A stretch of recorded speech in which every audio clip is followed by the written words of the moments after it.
Bendícelo, Padre Santo, como siempre, Padre. Gracias, Señor amado. Con nosotros, tu hermano Luis Velázquez. Gloria al Señor. Aleluya. Precioso es el Señor, amados hermanos. Por favor, no estén muy huraños esta hermosa noche. Denle una ofrenda de palmas al Señor.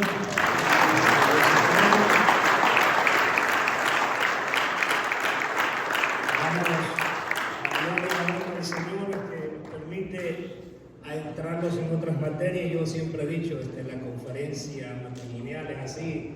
A mí me gusta que la den los viejitos, los más viejos que tienen hijos ya grandes, pero el pastor nos da la confianza y el liderazgo de que fuera mi persona que la trajera. Y yo le decía al Señor, ¿qué tú quieres que demos al pueblo del Señor? Y yo sé que el Señor siempre tiene algo para cada uno de nosotros. Y le damos la gloria al Señor por todo lo que Dios ha hecho.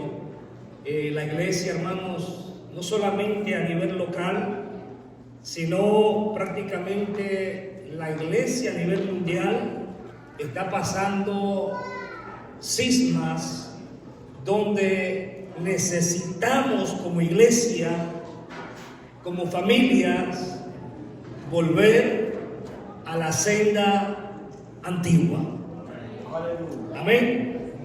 Y yo quisiera en esta preciosa hora que usted me acompañe al libro de Josué, capítulo 7, verso 13 en adelante. Este texto, amados hermanos, quiero adelantarme y decir que lo estoy tomando como una base, ya que las decisiones de nosotros los viejos pueden afectar para positivo o para negativo a nuestra familia. Amén. Y le he titulado, yo le llamaría quizás una charla, la familia en la perspectiva de Dios. La familia en la perspectiva de Dios. Amén. Y dice la palabra del Señor en el libro de Josué, capítulo 7, verso 13 en adelante.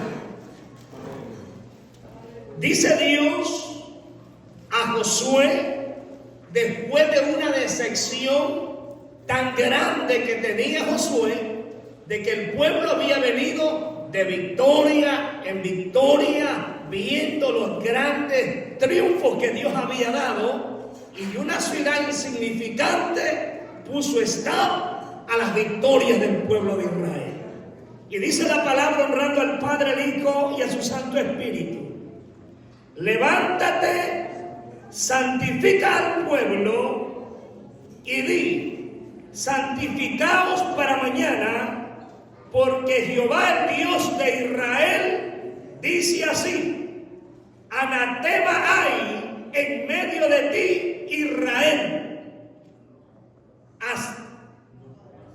No podrás hacer frente a tus enemigos hasta que hayas quitado el anatema de en medio de vosotros. Y dice Dios: y la tribu que Jehová tomare se acercará por sus familias, y la familia que Jehová tomare se acercará por sus casas, y la casa que Jehová tomare se acercará por los varones. Y el que fuere sorprendido en el anatema será quemado él y todo lo que tiene, por cuanto ha quebrantado el pacto de Jehová y ha cometido maldad en Israel.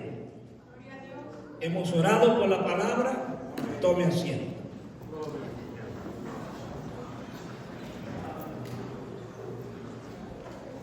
Cuando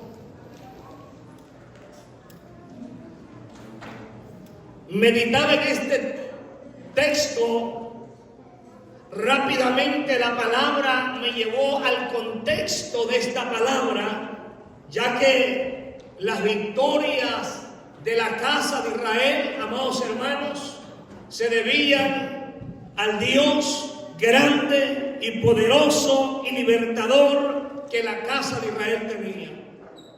Pero dado los hechos, cuando Josué entra después del Jordán a conquistar a Jericó, Dios da un mandato, Dios da una orden, y en esa orden le dice a Israel, a los valientes, a los hombres de espada, a los hombres de guerra, que no tomaran el anatema, o sea, riqueza que hubiera ahí, no lo tomaran para sí. Dios dio grande victoria que no necesitaron, hermanos, el pueblo de Israel usar sus espadas. El corazón del ejército estaba ya entregado. Al grito y al sonido de las trompetas, las murallas cayeron. Pero hubo uno de entre medio del pueblo que vio bonito unos trajes, unos lingotes reales babilónicos para hacerse trajes hermosos. Vio ahí unos cuantos ciclos de plata, unos lingotes de oro para tener estatus social. Dijo, yo no voy a ser cualquier soldado después de la guerra. Yo voy a tener que tener una buena posición. Hermano, pero todo esto lo lleva a una desgracia, y no solamente a él, sino que llevó a 36 familias a quedarse, oiga bien, hijos, esposa, sin padre. Porque cuando Josué manda a conquistar esta ciudad, dice, no, vayan unos 2,000 o unos 3,000 soldados, porque esa ciudad es insignificante, hermano. Y al entrar a la batalla cayeron 36 soldados hebreos. Y salieron huyendo porque no se imaginaban la magnitud del problema que estaba pasando. ¿Cómo era eso que tenían al Dios, el arca de la alianza iba delante de ellos y estaban perdiendo? Que cuando el arca de la alianza iba delante del pueblo, la victoria estaba asegurada.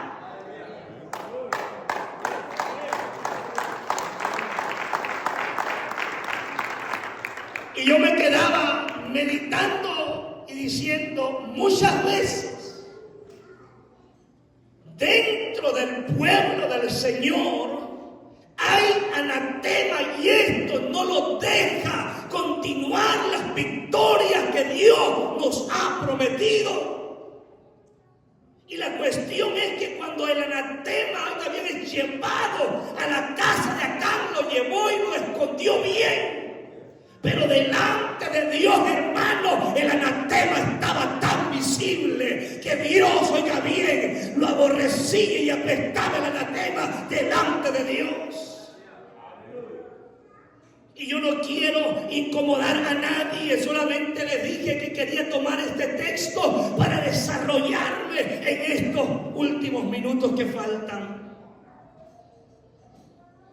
Y hablando de las perspectivas que Dios tiene acerca de la familia, hermanos, en los tiempos bíblicos, lo que Dios consideraba familia es la unión, oiga bien esto, de un hombre y una mujer, donde Dios unía y Dios habitaba en ese lugar. Y lo que distingue de cualquier institución social a la familia es que en la familia, hermanos, hay ciertas actitudes y funciones que son distintas que las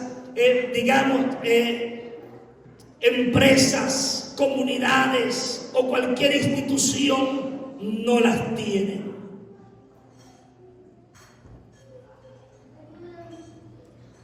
Y lo que distingue a una familia, a un matrimonio de cualquier institución o grupo social son sus funciones.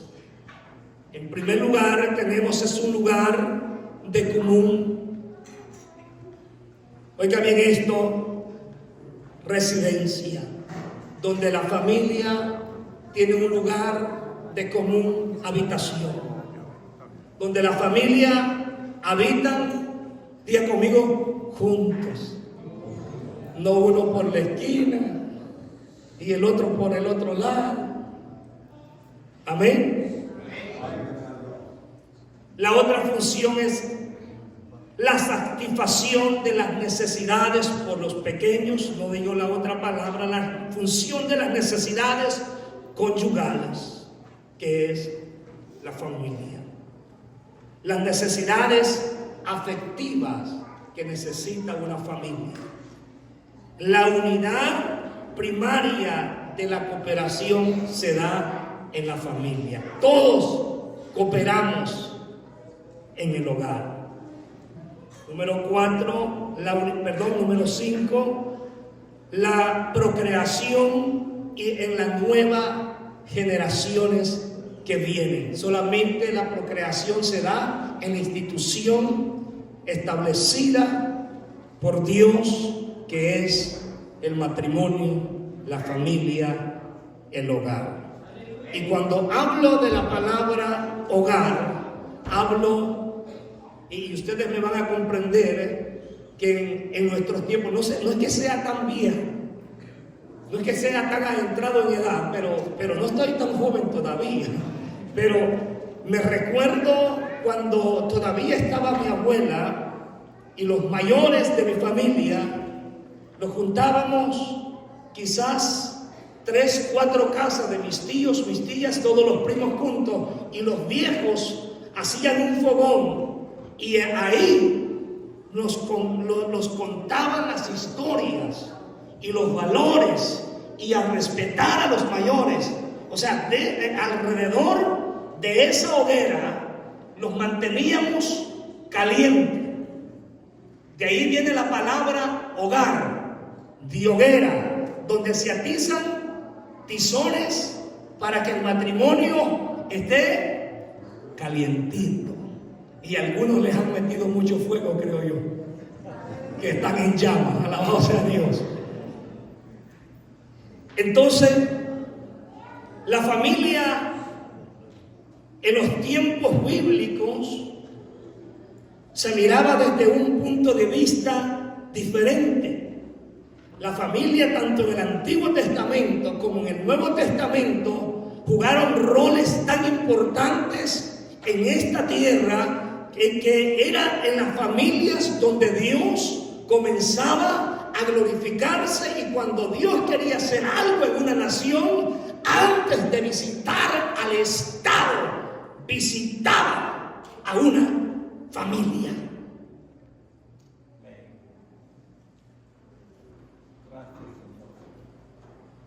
La familia en el Antiguo Testamento, en este periodo la familia fue tomando rumbos distintos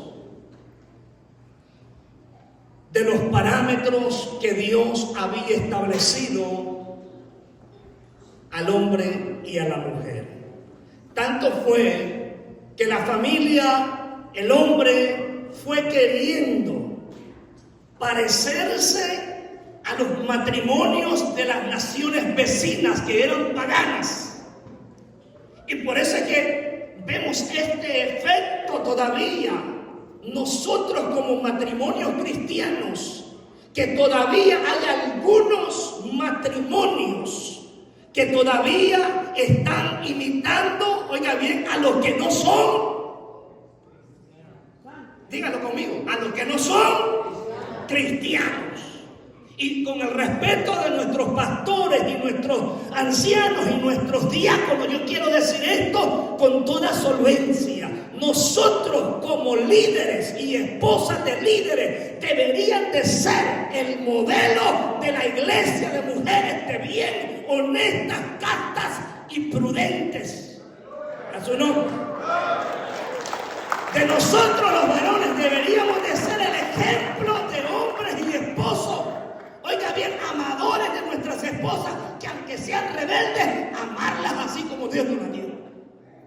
Pero no quiere decir que por lo que ellas sean, está en nosotros nosotros la responsabilidad de corregirlas. Que fueron los amenes.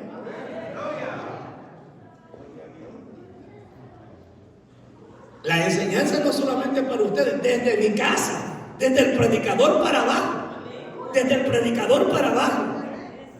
Entonces, el matrimonio del Antiguo Testamento fue, oiga bien, teniendo fenómenos distorsionados. Tanto es que decidieron tomar concubinas, mujeres extras.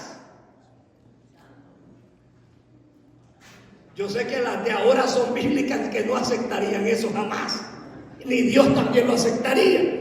Porque en cada periodo del Antiguo Testamento hubieron dispensaciones y regulaciones en los mandamientos de Dios. Había un mandamiento que decía: sojuzgar y llenar la tierra.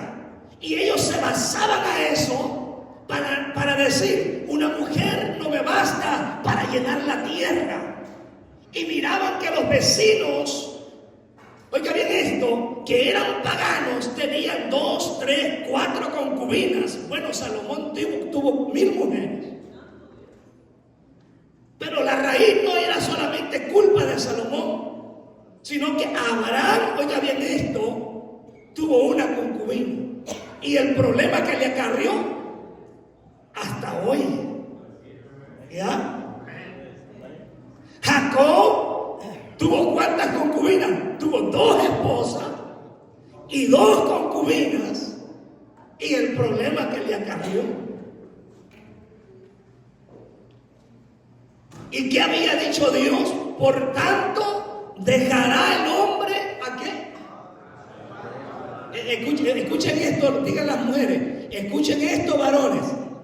Por tanto, dejará el hombre a su padre y a su madre y se unirá a su, no a sus mujeres, se unirá a su mujer. Precioso es la palabra del Señor.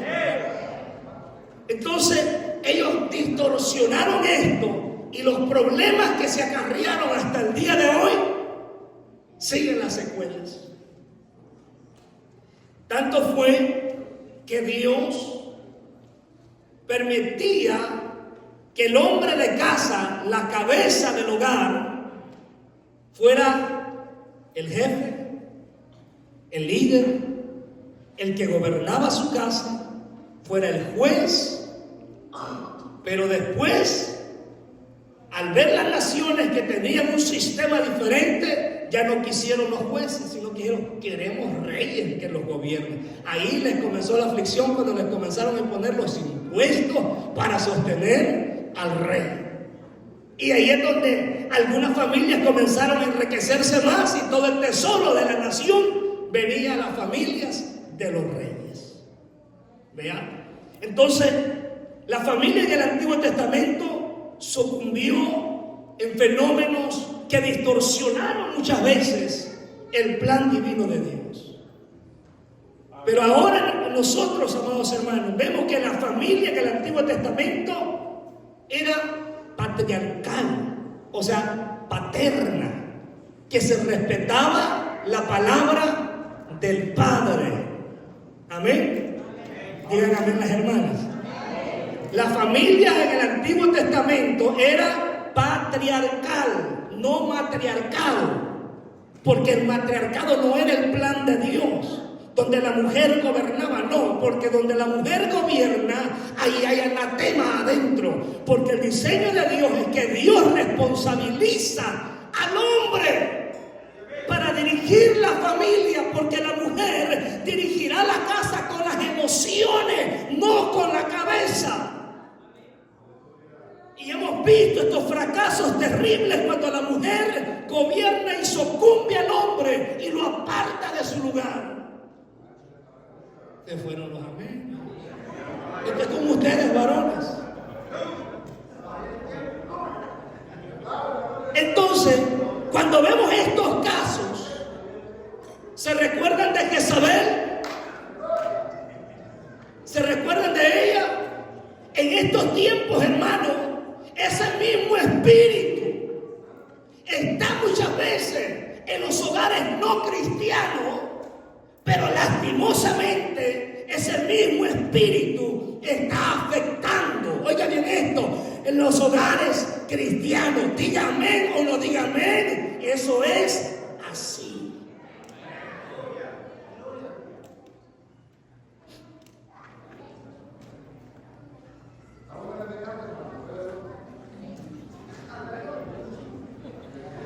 Y uno de los términos en el Antiguo Testamento para hablar de casa, el primer símbolo del Aleph, o sea, el alfabeto hebreo, es la cabeza de un toro que habla de liderazgo. La segunda o el segundo símbolo del Aleph es casa, que significa ver. O sea, casa, donde el líder gobierna la casa. Diga conmigo, el líder gobierna la casa. Y ahí, oiga bien, en la Bet, en la casa, es lo que Dios quería, que el Shakinah de Dios descendiera en forma de tabernáculo en cada familia. Porque Dios ha querido siempre, déselo al Señor.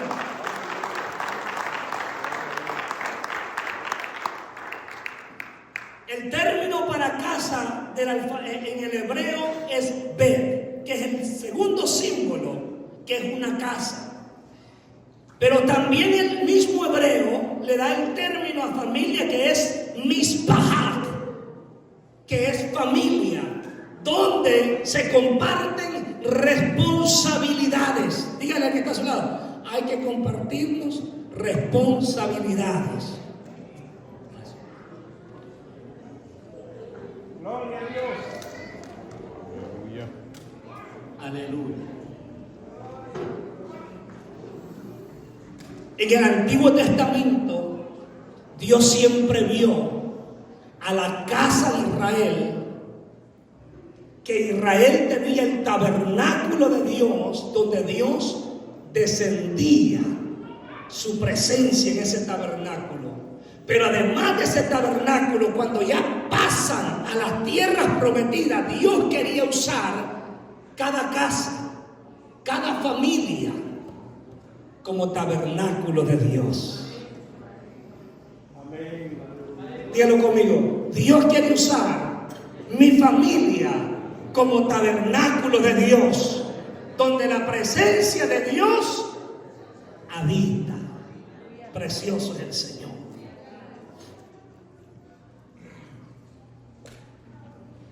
Y por eso es que Josué en el capítulo 24, verso 15, cuando reparte las tierras, le dice a la nación, a la casa de Israel: escogeos hoy vosotros, casa de Israel, ¿a quién habéis de servir? Si a los dioses de las naciones, oiga bien, en el cual habitas entre medio de ellos, o a los dioses de las tierras de donde saliste. Pero dice Josué: yo y mi casa, o mi Mishpahat, adoraremos a Dios. Yo y mi casa serviremos a Jehová. Yo y mi casa, no importa la circunstancia, el problema, pero yo y mi casa, dígalo conmigo, serviremos a Jehová. Yo y mi casa. Se para Josué delante de una nación y nuevas generaciones y les dice: escojan ustedes que han visto al Dios vivo, al Dios libertador, servirlo a Él o servir a los demonios. Porque eso es lo que les quiso decir Josué. Porque todo aquel que adora ídolos o dioses falsos está adorando demonios. Pero él dice estas palabras: yo y y mi casa serviré. Y no se menciona que Josué tenía hijos, ¿verdad?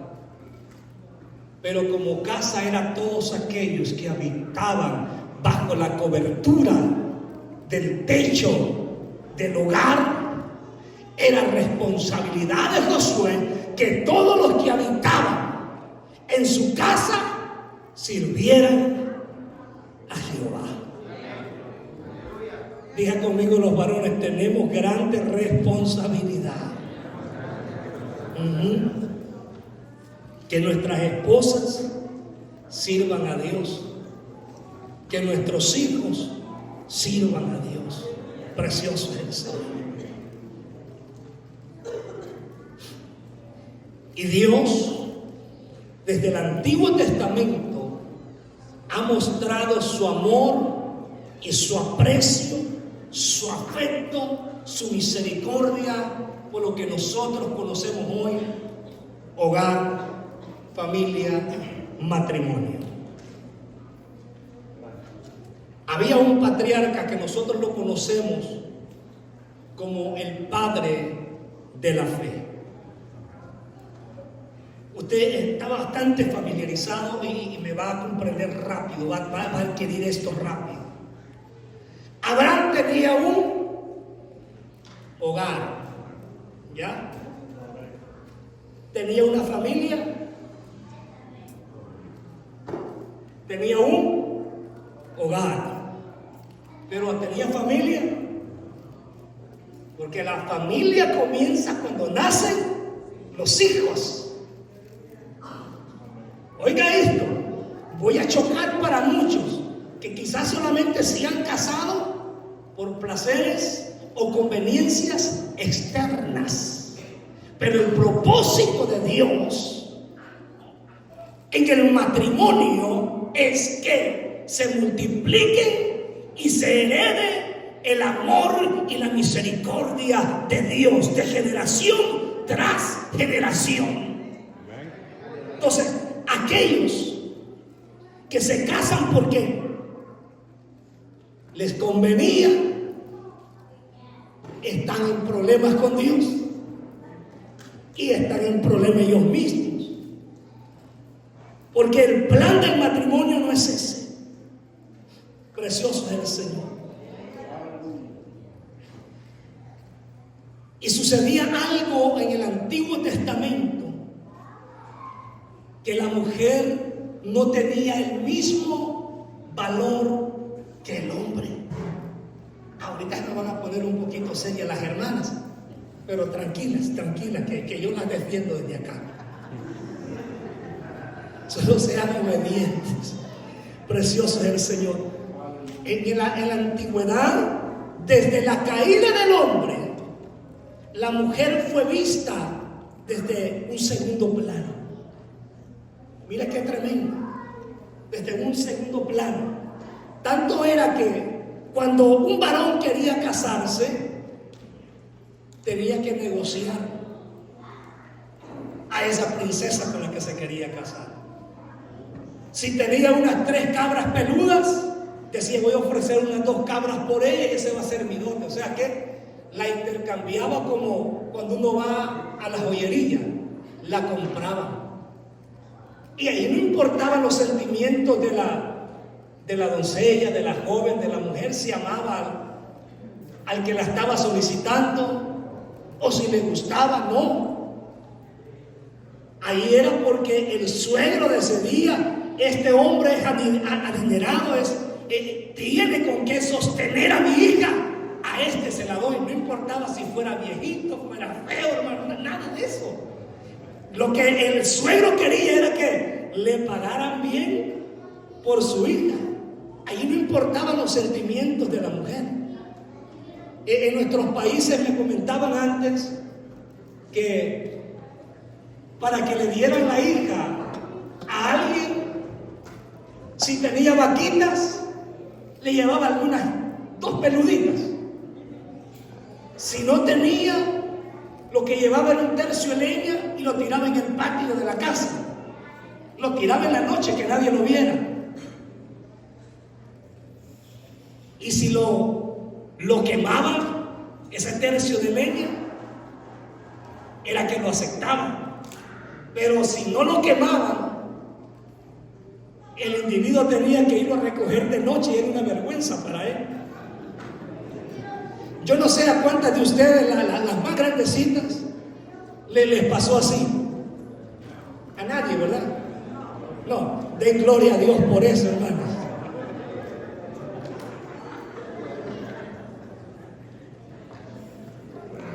Les voy a contar mi historia. Cuando yo decidí casarme, dije yo, no voy a hacer casa hasta que después que me case, porque si no, peligroso se casen conmigo por la casa. Y orándole al Señor, pasé 11 años soltero en la iglesia como predicador, 11 años. Y en esos 11 años hubieron candidatas en otra iglesia, pero jamás molesté a una mujer fuera de mi iglesia, para que el día que yo llegara con mi esposa a predicar a cualquier iglesia en toda el área, ninguna pudiera decir, su esposo me molestó a mí primero. ¿Me entienden? Entonces, ahora que visitamos otras iglesias con mi esposa, todas las hermanas que posibles candidatas cuando yo era soltero, ahora la quieren. Pero si yo las hubiese molestado a ellas, me diera pena predicar en esas iglesias. ¿Me entienden? Pero dado el caso ahora, le digo a mi esposa cuando estábamos ya en planes, ¿verdad?, de noviazgo, le digo, hija, Lili, yo no tengo nada. Lo único que tengo, y tal vez el pastor se recuerda, y los muchachos de mi camada se recuerdan, que andaba un Audi Civic de 2 puertas. Es un Honda Civic de los canadienses que no tienen ni aire acondicionado. Yo le digo Audi Civic porque lo subíamos 8 jóvenes adentro de ese carro. No sé cómo cabíamos, pero lo subíamos. Lo único que tengo es este carro, y esta es toda mi riqueza que tengo. Si te animas, aquí está mi riqueza. Hermano, esa muchacha es muy perezosa. Me caso. Me caso.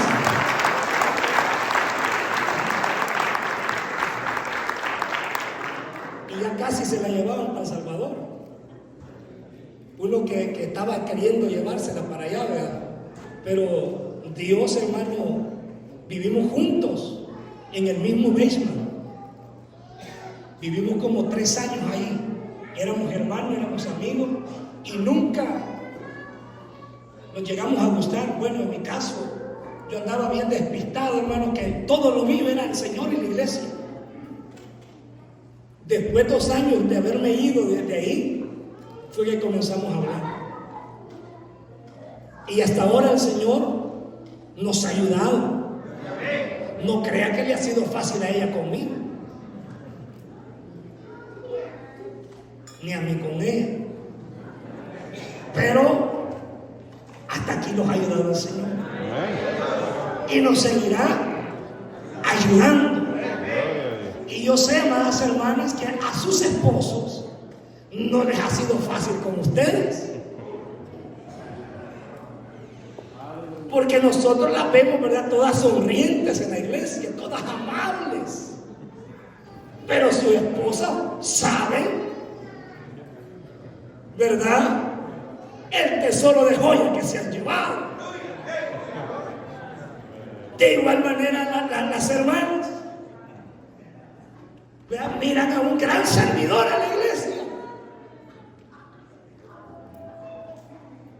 que a toda la familia le da la mano bienvenida, y a la esposa no.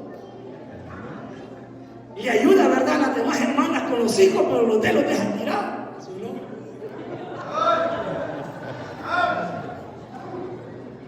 Entonces, Dios ha amado desde la antigüedad lo que Él formó. Escuchen bien lo que yo estoy diciendo. Dios ha amado desde la antigüedad lo que Dios estableció. Porque lo que Dios estableció es respaldado por Dios y sostenido por Dios. Bendito es el Señor.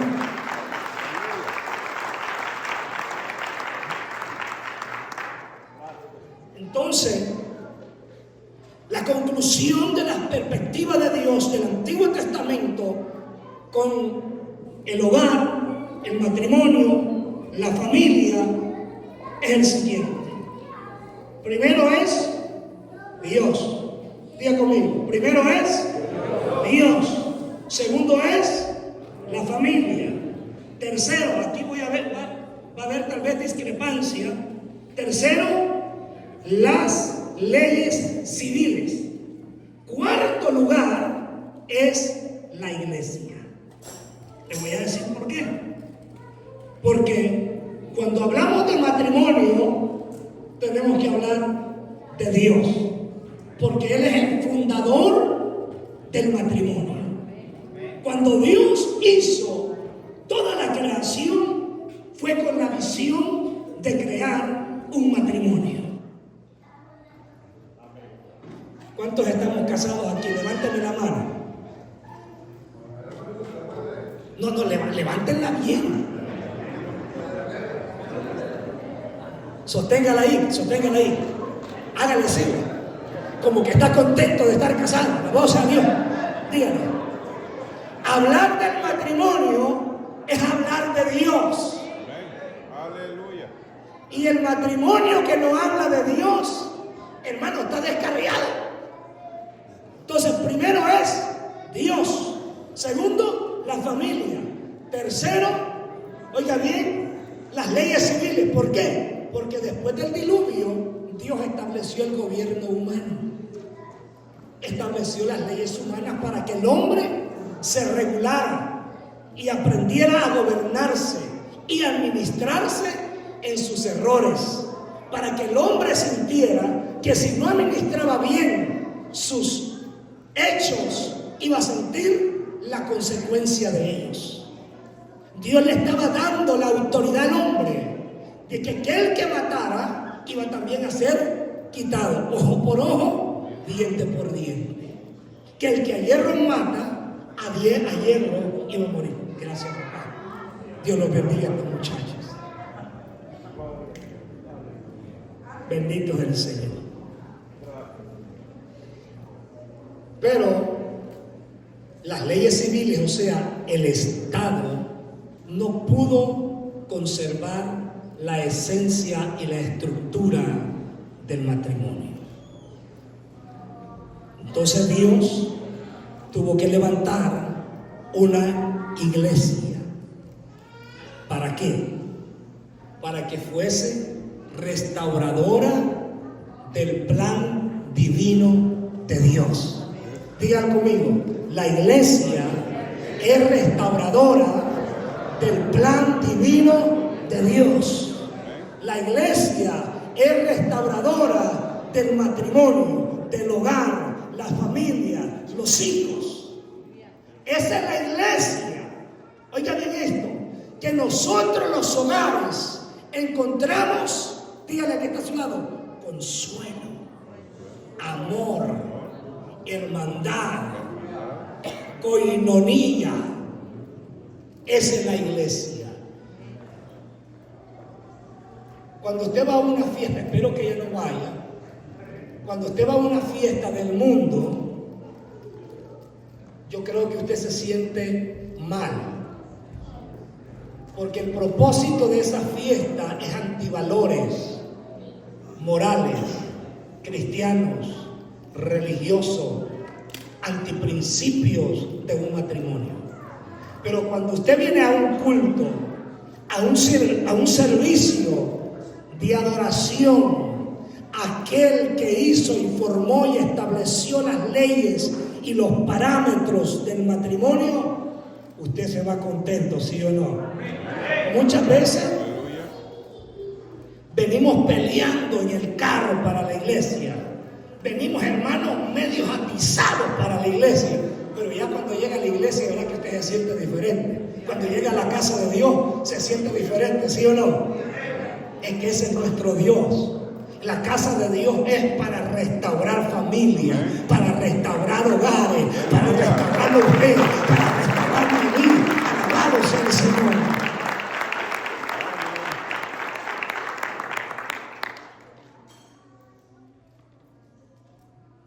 Y la importancia de la familia es que también en la familia, donde da inicio la familia, cuando vienen los hijos, es que Dios nos da la responsabilidad de guiarlos, de guiarles, de instruirles en justicia a nuestros hijos. Y qué lindo es que cuando ya venimos nosotros como familia a la iglesia, aprendemos nuevos valores, nuevos principios que los desconocíamos antes. Y es por eso que la palabra del Señor enseña a la familia, al hombre, a la mujer, y le dice: instruye al niño desde pequeño, para que cuando sea grande, no, que sea viejo, no se aparte. Mire qué precioso. Entonces, la instrucción para nuestros hijos comienza ¿a dónde? En el hogar. Diga conmigo, la instrucción de los hijos comienza en el hogar, en la hoguera, en el calor de los tizones. Ahí comienza. Pero cuando el hogar, en vez de atizar su hoguera, le presta sus tizones a otro hogar, se queda sin hoguera. Y hoy voy a ser egoísta, pero no me malentienda. No se quede sin sus tizones por dárselo a otro hogar. No sé si me estoy explicando bien. Le voy a explicar un tizón. ¿Cuáles son los tizones? Nosotros los hombres no meditamos en esto y somos bien dados. Llega un amigo de nosotros y nosotros tenemos la quincena ya en nuestra bolsa. Llega un amigo de nosotros vicioso que quiere ir a una fiesta y necesita dinero y le dice: mira, préstame que tengo un evento. Usted sacó de su tizón y se lo dio a otro y dejó su casa aguantando hambre y pasando necesidad, aquel disfrutando y usted sin nada. Primero es su casa, y si alcanza, ayude a los demás. Pero primeramente es su casa. No es que estoy siendo egoísta de forma negativa, pero si su hoguera se está apagando, mejor métale más tizón. No sé si me explico. Aleluya. No ande repartiendo amor afuera cuando adentro no hay nada. A su nombre.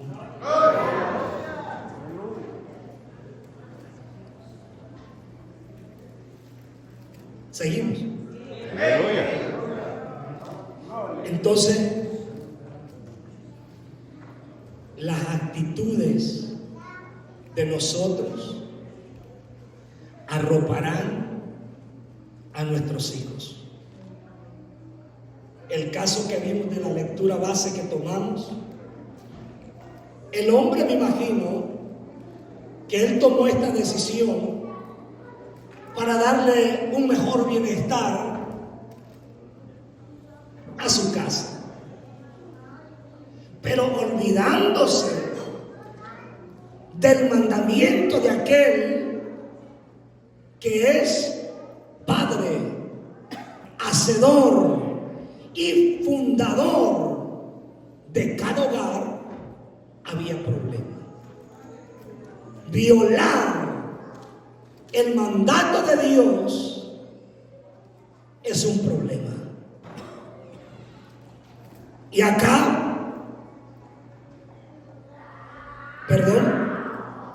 este hombre lo entendió muy bien. Tarde, pero lo entendió.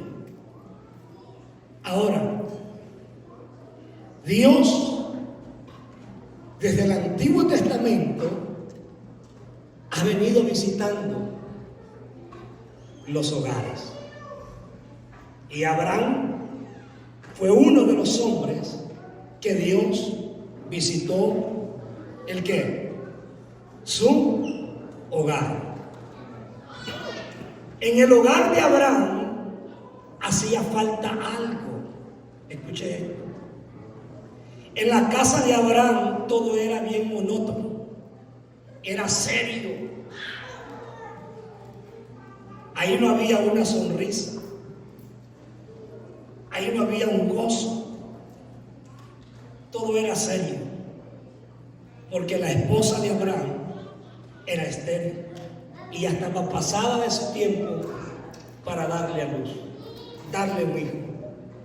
Pero Dios, que era el formador y el fundador de ese matrimonio, Dios no estaba desapercibido de lo que Abraham estaba pasando.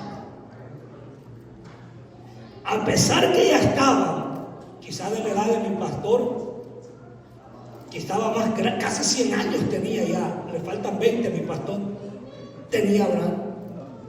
¿Sabe igual en los 90 años?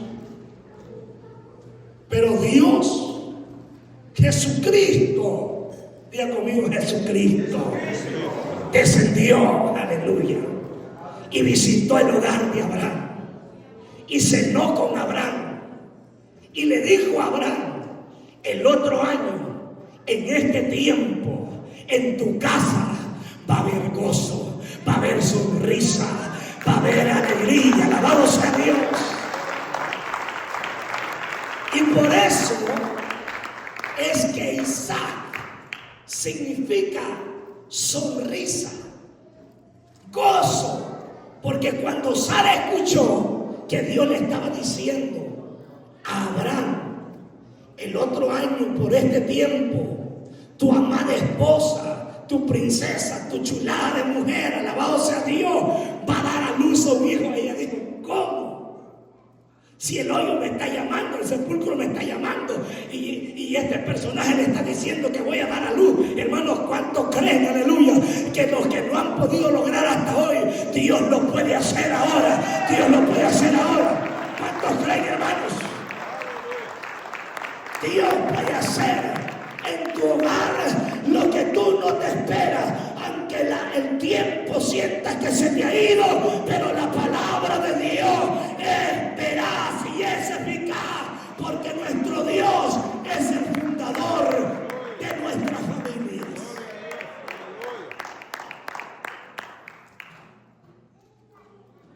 A Sarita le gustaba escuchar las conversaciones que tenía el esposo, ¿verdad? Pero en esta oportunidad se llevó la sorpresa que estaban hablando de ella. Y ella se puso a sonreír, hermano, en forma incrédula, que dijo: ¿cómo va a ser esto posible si ya soy vieja?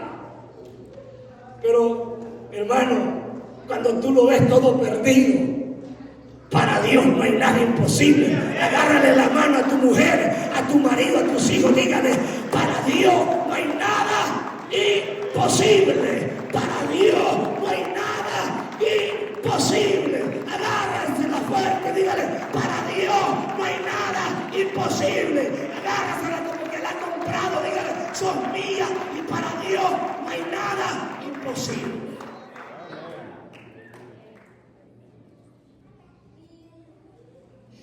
Y esto no lo dice un apóstol, lo está diciendo Jesús, y dice: ¿habrá alguna cosa imposible para Dios?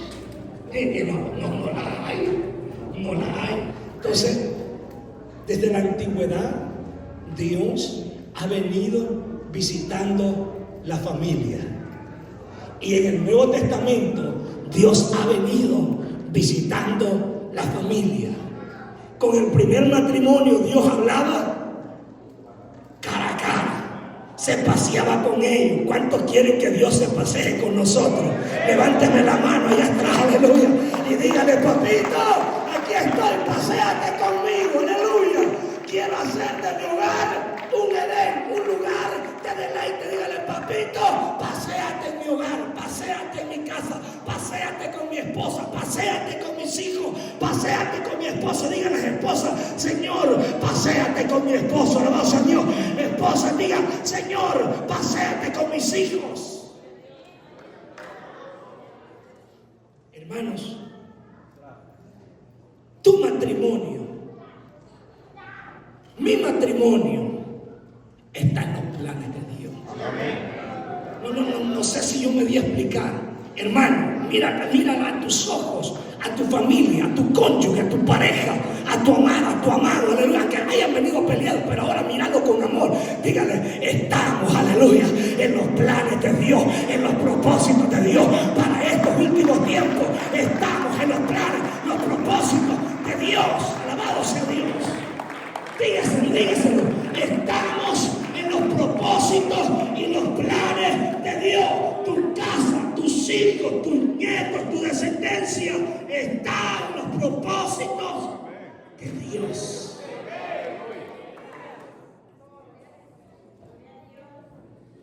El primer libro de la Biblia comienza con una familia. Y no es coincidencia. El primer libro del Nuevo Testamento comienza con una familia.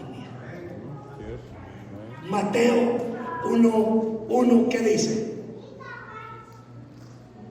Libro de la genealogía de Jesucristo. Hijo de David, hijo de Abraham. Hay una familia.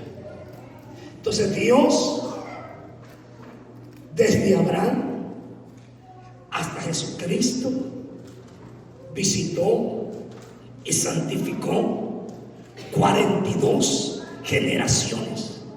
Porque desde Abraham hasta David, desde David hasta la deportación de Babilonia, de la deportación de Babilonia hasta Jesucristo, dice que pasaban 14 y 14 generaciones. Pasaron 3 periodos de 14 generaciones y esto nos da la suma de 42. ¿Estamos bien los matemáticos? 42 generaciones. Pero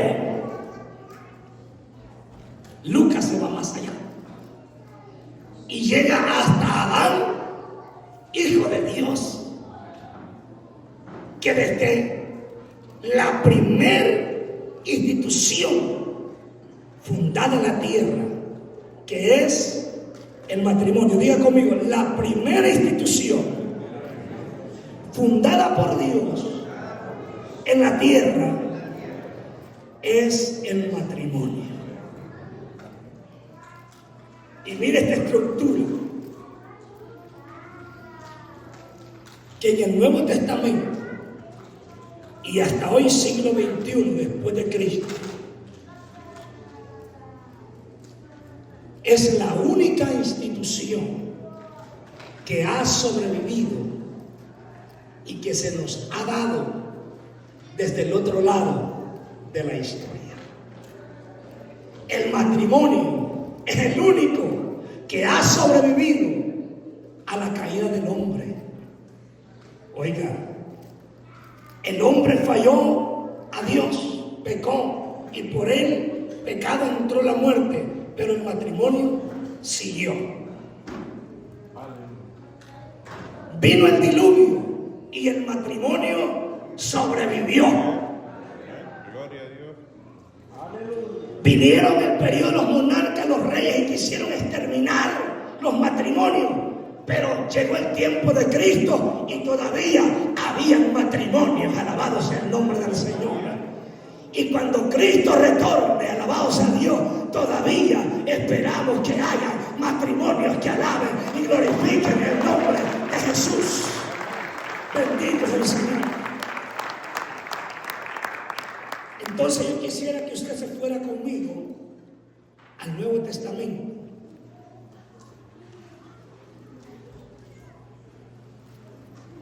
Y quiero tocar esto porque es tan fundamental para que usted y yo contemplemos que la familia, el matrimonio, el hogar tienen un valor extraordinario para Dios. Hermanos, no importa si el hogar no es millonario, no es rico en posesiones de este mundo, pero si tienen a Dios, es un hogar rico. Porque no es la riqueza, el dinero que hace un hogar feliz. Ahora, en el Nuevo Testamento había una promesa que se estaba esperando por siglos de los siglos, que había venido. Y siempre en la antigüedad las mujeres estaban a la expectativa al matrimonio y cuando daban a luz, y siempre ellas querían dar a luz a un varón. ¿Por qué querían dar a luz a un varón?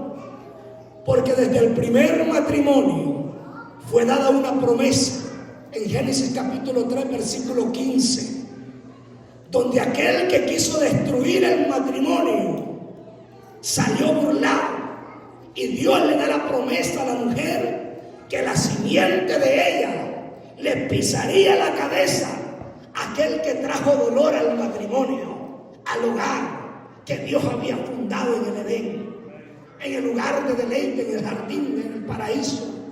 Pero ahora todo matrimonio esperaba que de ellos naciese el Mesías, el esperado de las naciones. Y Dios consagró, podría decir, miles de generaciones desde Adán hasta Jesucristo. ¿Por qué? Porque mire esto. Dice en el versículo del libro de Mateo capítulo 1, verso 1, libro de la genealogía de Jesucristo, hijo de David, hijo de Abraham, y da 42 generaciones, pero esta es la base que necesitaba solamente los judíos, pero un griego necesitaba, para adorar a Jesús, necesitaba más bases, que Jesús fuera hijo de un Dios. Y Lucas termina concluyendo diciendo: Adán, hijo de Dios, y Jesucristo, oiga bien, es el postrer Adán. Alabado sea el nombre del Señor, aleluya. Entonces el postrer Adán vino a restaurar lo que se había arruinado, y en la cruz él dijo: consumado es, hecho está, Padre, está culminada la obra. Dígale que está a su lado: está hecha la obra. Sigamos adelante porque la obra está hecha. Bendito es el Señor. Y me encanta lo que dice en el verso 18. El nacimiento de Jesucristo fue así: estando desposada María, su madre, con José, antes que se juntasen, se halló que había concebido del Espíritu Santo. Mire qué precioso. Y al darse cuenta José que ella estaba embarazada, quiso dejarla en oculto para no difamarla. Quiso huir. Pero en sueño se le aparece un ángel y le dice: no tengas temor de tomar a María por tu esposa, porque lo que tiene en su vientre obra del Espíritu Santo es. Lo que está diciendo el texto, que para Dios es tan valioso el matrimonio, la familia, el hogar, que aún envió a su Hijo unigénito para que naciese y tuviera por tutela la base de un matrimonio. Oiga, el Hijo de Dios nacer en el seno de una familia, ser enseñado, ser corregido, ser instruido. Hermano, qué amor de Dios para con la familia. Diga, es que Dios nos ama. Levante la mano los que están casados. Dios nos ama. Y los que no están casados, Dios también les ama, que les va a enviar esa bendición. Digan amén, pues, aleluya. Digan amén, alabado sea Dios.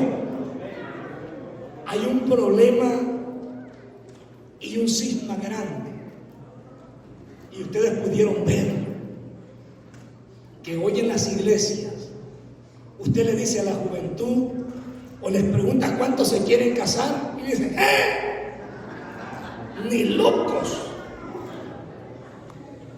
ni Dios lo quiera. Si Dios quiere que se casen, porque Dios, cuando vio a Adán solo en el huerto caminando con hermano solito, dijo, no es bueno que el hombre esté solo, le haré ayuda idónea, ¿verdad? Los padres oren por los esposos de sus hijas y desen a hombres cristianos e instruyan a sus hijas que tienen que fijarse en un hombre de Dios, no en esos lechudos que andan allá afuera, ¿verdad? Porque es bien lastimoso que nuestras jovencitas cristianas, hermanos, se las lleven los del mundo, con todo el respeto que se merecen las doncellas. Es vergonzoso delante de la iglesia y delante de Dios que una joven de valores se la lleve un impío para el mundo. Y ustedes se dirán, hermano, ¿por qué está diciendo eso? ¿Se va a meter en problemas? No me importa que me meta en problemas. No quiero meterme en problemas con ustedes. Gloria. Porque lo que sucede es esto, que muchas jovencitas cristianas no quieren casarse porque en la casa no tienen ejemplo de una madre que sea buena esposa. Los jovencitos varones no quieren casarse porque en la casa no tienen ejemplo de un padre que sea responsable en el hogar. Eso está pasando. Son contados los que desenvuelven el rol que tienen que desenvolver. Esto que acabo de decir, hermano, incomoda, pero a la verdad es lo que trae reflexión a nuestras vidas. Si no se las decimos nosotros aquí en la iglesia, que la iglesia es restauradora de hogares y establecedora de principios y valores, el mundo lo seguirá consumiendo, y en vez de, oiga bien, de parecernos a Cristo, que la iglesia modele a Cristo, vamos a modelar al mundo. Es tremendo. Y a mí me encanta cuando se quedan así con esa seriedad, porque yo sé que no quieren decir amén, sino que quieren decir aleluya, bendito es el Señor. Entonces, mire cuántos conocen la familia de José y María. Una familia muy humilde, ¿verdad? Y cualquiera puede decir, ahí donde nació Jesús, era una familia que no tenía nada, que en un pesebre, en el corral de los animales fue a nacer. Bueno, nació allí porque hubo un censo y viajaron, ¿verdad?, hasta Belén, donde era José, y allí le tocó a María dar a luz. Pero a la verdad, cuando usted lee reposadamente y bajo la óptica del Espíritu Santo, ¿cuántos han leído la genealogía de Jesucristo? El capítulo 1 de Mateo. ¿Cuántos han encontrado que José y María son hijos de dos hijos de Salomón? ¿A que no? Y en el primer versículo está hablando la genealogía de Jesucristo, hijo de David, hijo de Abraham. Y en el verso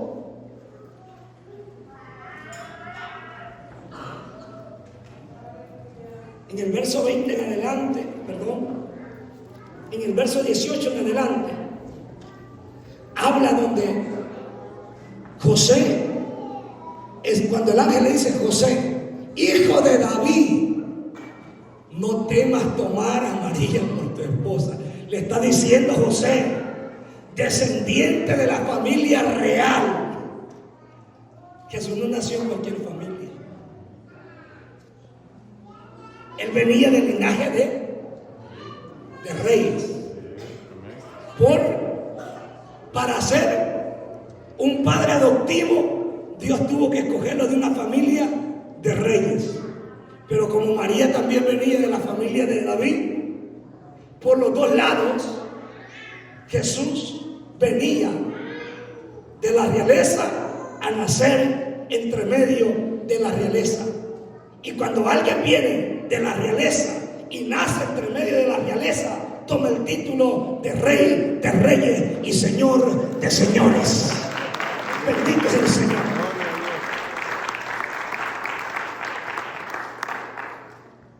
Entonces, vemos que nuestro Dios ama el matrimonio, ama la familia, ama el hogar.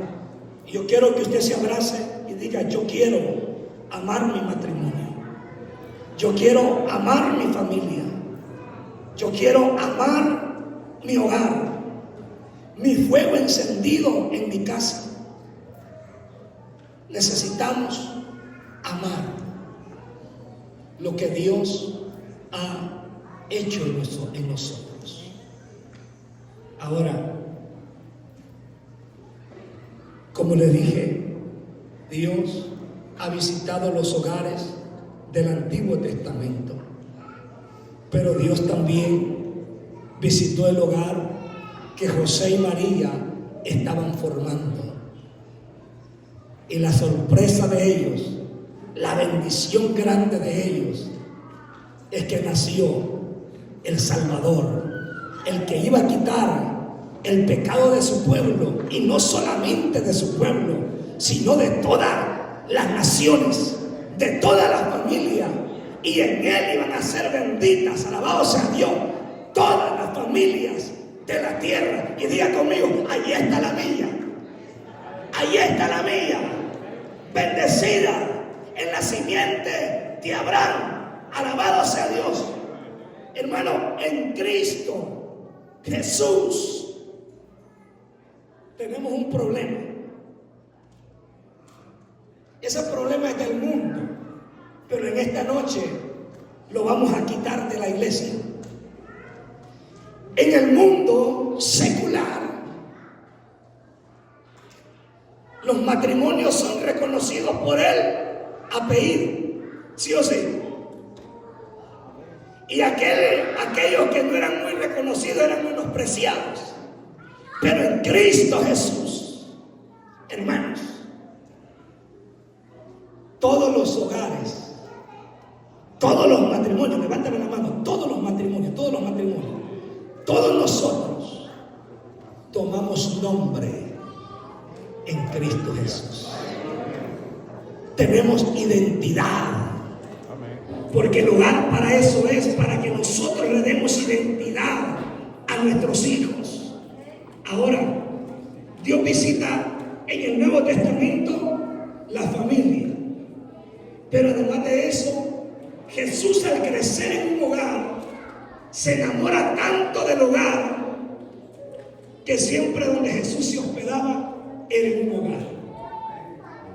Y conforme a la necesidad que había en ese hogar, Jesús iba con un propósito a visitar ese hogar.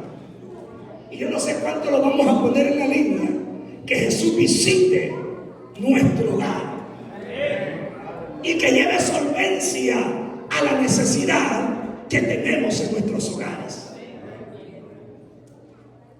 Jesús tenía un discípulo llamado Pedro, y en su hogar estaba su suegra, y estaba gravemente enferma. Pero cuando Jesús llegó, ¿cuál era la necesidad ahí? De salud. Había una necesidad, había enfermedad en la casa de el hogar de Pedro. Pero cuando Jesús visitó la casa de Pedro, diga conmigo, se fue la enfermedad. Jesús llevó sanidad al hogar. Y así sucesivamente. Vemos también que a la primera fiesta que Jesús en su ministerio visita es un matrimonio, la boda de Caná. Y yo quiero decirle a todos los matrimonios, levántame la mano los matrimonios, aleluya, que en todo matrimonio Dios quiere hacer un milagro. Esta noche, no mañana, esta noche. ¿Lo cree conmigo? Levánteme la mano y diga: en mi matrimonio Jesús va a hacer un milagro. No mañana, esta noche. Esta noche Jesús va a hacer un milagro como en las bodas de Caná. Que cuando escaseó el vino, las aguas se convirtieron en vino y en vino mejor. Aleluya.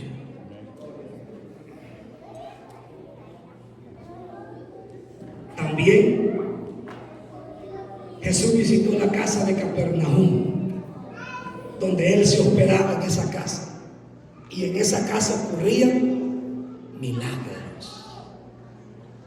Hermano, amigo que los está sintonizando, si permite que Jesús visite tu hogar, Él puede hacer milagros. Tenemos registrado en Lucas 5:17 que cuando Jesús estaba en ese hogar, en esa casa, el vecindario se dio cuenta. Los collados traían los enfermos y ya la casa estaba llena. Pero cuando la casa estaba llena, 4 subieron a un paralítico a esa casa y abrieron el techo de la casa y descendieron al paralítico delante de Jesús y el milagro sucedió. Aleluya. Hermanos, en nuestros hogares pueden suceder milagros para la gloria y honra del Señor. Bendito es el Señor.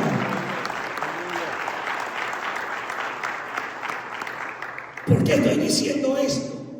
Porque Jesús en la trayectoria de todo su ministerio visitó a cerca de 12 hogares, 12 familias. Visitó la casa de Leví, el recaudador de impuestos. Visitó la casa de Zaqueo. Oiga bien, otro recaudador de impuestos que le hacía falta salvación. Visitó también la casa de Jairo, que había muerte en su casa, en su hogar. Pero cuando Jesús llegó, llegó la vida, llegó la esperanza, llegó la salud, llegó la restauración. Diga conmigo hoy, en esta noche, llega la vida a mi matrimonio, a mi casa, a mis hijos, a mi esposa, a su hogar.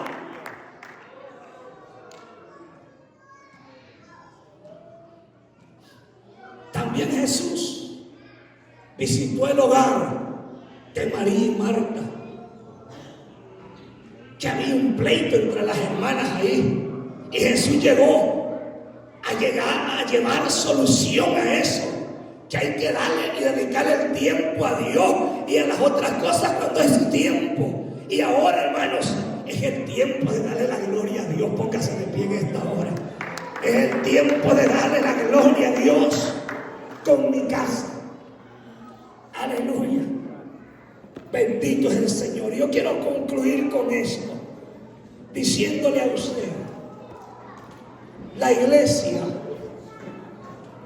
no pudiese ser formada sin las familias.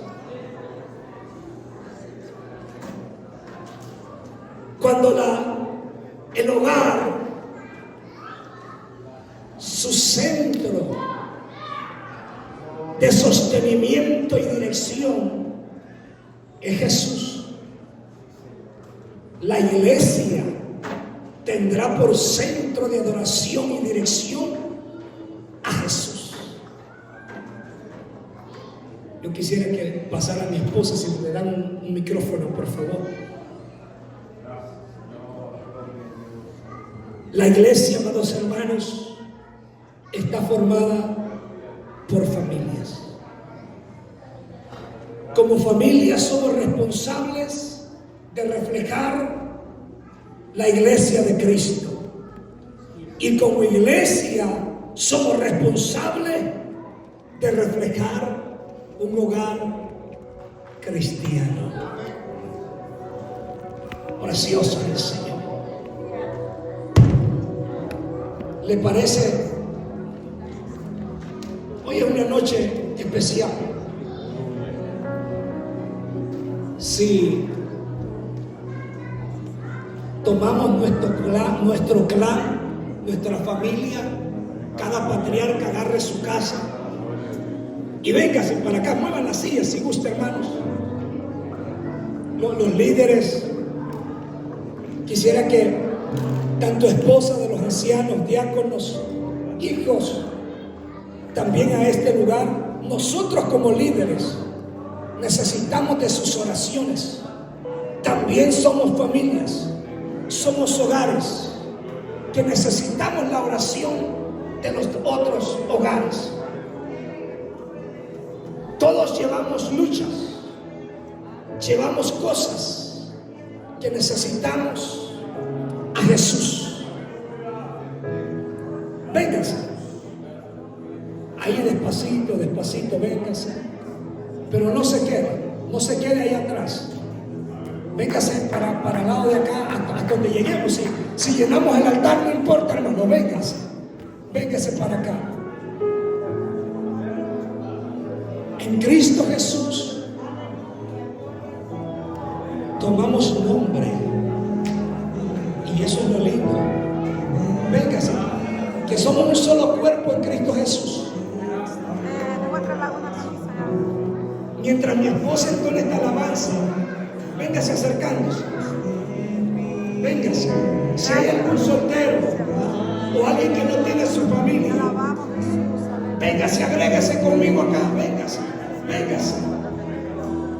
Aquellos que tienen sus familias en los países de su origen, levante sus manos y diga: Señor, bendice mi familia hasta ahí donde estoy.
está aquí.